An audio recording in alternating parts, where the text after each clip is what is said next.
In today's video, I'm going to teach you how to set up forms branching in Asana Forms. Forms branching is a fantastic way to create dynamic forms that can adjust based on the responses you receive. Let's dive into it and make your forms work smarter.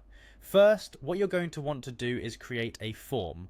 We'll begin by heading over to the Asana website. If this is your first time, simply navigate to www.asana.com and log in. If you don't have an account yet, you have the options to either get started or try it for free. Once you're logged in, access your dashboard.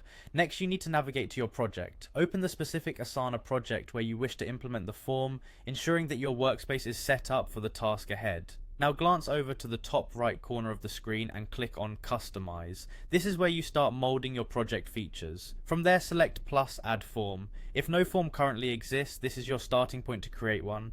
However, if there's an existing form you'd like to use, go ahead and select that. Naming your form is an essential step. Make sure to give it a clear and descriptive name that reflects its purpose. This helps in keeping everything organized and instantly understandable for both you and anyone else involved. After naming your form, it's time to add questions. Click on Add Question. You will have the option to choose from a variety of question types. Some options include drop-down, multiple choice, or single select. Choose what best fits the information you need. When writing your questions, aim for clarity and conciseness.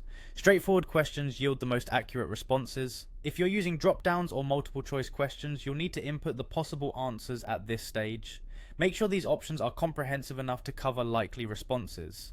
Now we move on to the magic of forms branching. Here's where you enable the branching feature. Start by selecting a question where branching would be applicable, such as a multiple choice question. You should see the option to add branching.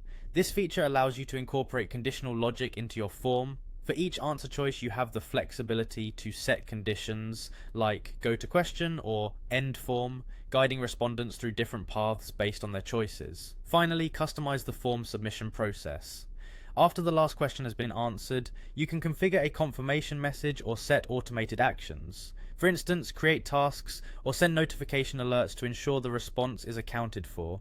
Before I wrap up, here are some bonus tips. Keep your form simple and avoid overcomplicating with too many branches.